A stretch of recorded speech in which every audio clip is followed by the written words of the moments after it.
ওই যে দূর থেকে হাঁটু পরিমাণ পানি আজকের রাজধানী শনিয়াকাতে।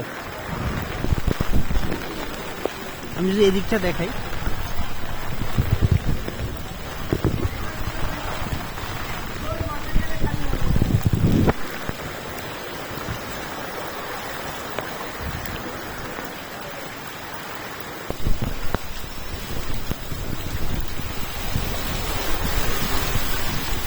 অবস্থা দেখুন কি বেগতিক।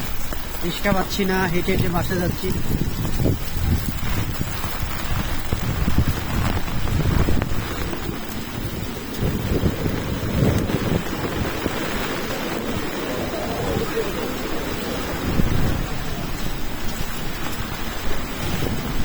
সব দিকে পানি উঠে গেছে।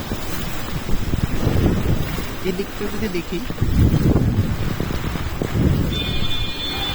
মানে আজকে শহরে এমন একটা অবস্থা, বিশেষ করে আপনার ঢাকার বাইরে যেসব জেলাগুলো আছে, পটুয়াখালী, ভোলা, বরিশাল, হাতিয়া, সন্দ্বীপ, এই সমস্ত এলাকা তো বন্যা মনে হয় আগে প্লাবিত হয়ে গেছে।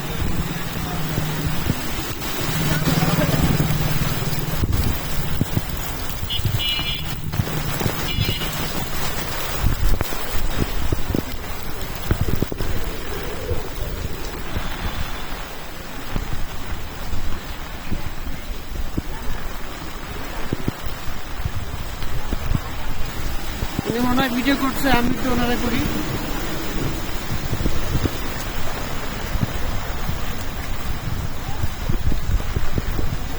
ভাইয়ের দোকানে পানি উঠে গেছে। আজকে মনে হয় সারা রাত এই জায়গায় থাকতে হইব না ভাই?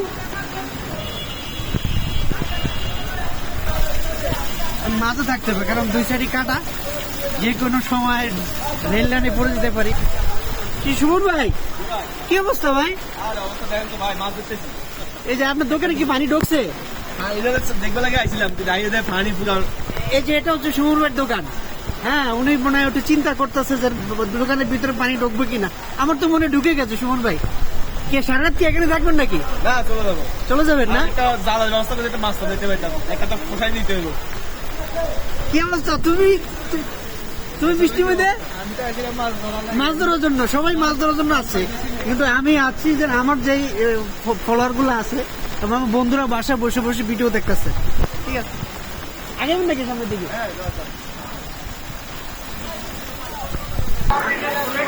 এই দোকানের ভিতরে মনে হয় পানি ঢুকে গেছে। কি অবস্থা? ভালো আছিস? এই বর্ষা কিভাবে এলি এখানে? সাঁতরাইতে চলে আসলাম। সাঁতার কি জানিস? জানি তো ভাই। ঠিক আছে, যা। অন্ধকার, দেখা যায় না। আমার মোবাইলটা মনে হয় ভিজে যাইতেছে, ক্যামেরায় পানি পড়ছে মনে হয়। বর্ষা এলেই রিস্কাওয়ালাদের মন চতুর হয়ে যায়, তাদের মন আনন্দ ফুরফুরে ওঠে। এই ধরুন 10 টাকা দিয়ে যেখানে যেতাম, এখন 100 টাকা চাচ্ছে। আমার হেঁটে গেলে কত 10 মিনিট লাগবে, যেভাবে হোক হেঁটে যেতে হবে বাসায়। ওয়াও, মনে হচ্ছে যে সেই পদ্মার পাড়ে এখন আছি। এই যে সে ঢেউ,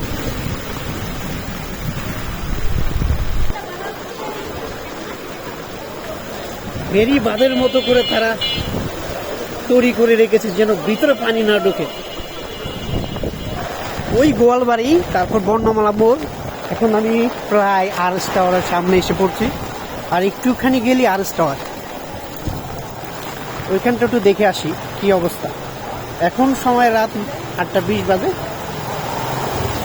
আমি আছি আপনাদের সাথে।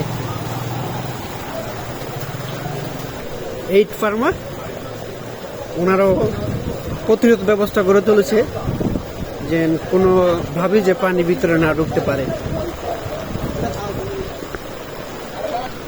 আতিয়া রেস্টুরেন্ট। তোরা আছিস নাকি? হাঁটু পরিমাণ জল, একবার এই জায়গায় হাঁটু পরিমাণ জল। আজকে মনে হয় লিচু সস্তা। এ লিচু কত?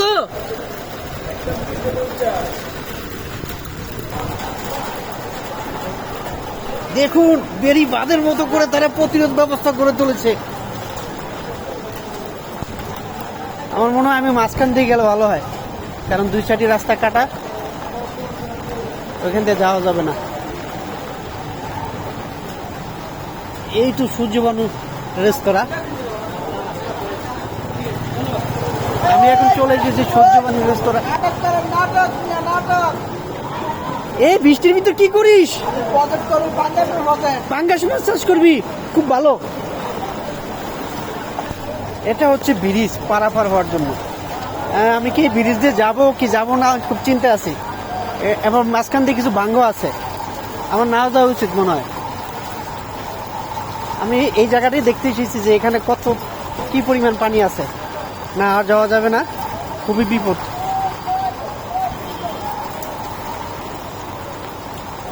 একবারে পুরা গ্রামের মতো সব প্লাবিত হয়ে গেছে।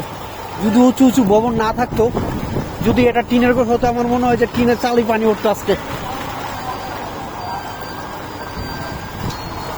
আমাদের সেই সূর্যবানু রাস্তাটা ছোটবেলা থেকে আমরা এখানে নাস্তা খাইতাম, এখন এটা ঠাই দাঁড়িয়ে আছে। যাক সামনের দিকে আগাই। এই জায়গাতে যদি দেখাই যে এই যে এটা মানে খাল, এই খালটা পুরো ভরে গেছে। আমি এখন আছি আরএসের সামনে।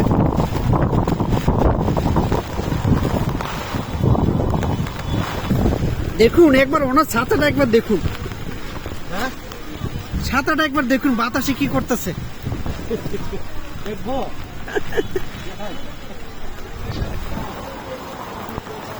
এটা হচ্ছে আমাদের সেই ব্রিজের তলা, মানে আন্ডারপাস। এখান দিয়ে গোবিন্দপুর যায়, একবার পানিতে ভরে গেছে। আপনারা যারা আছেন বাসায় থাকেন, যদি প্রয়োজন না পড়ে তাহলে বের হবেন না।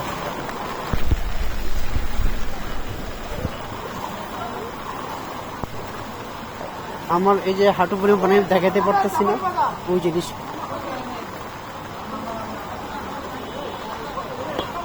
কি পরিমাণ পানি!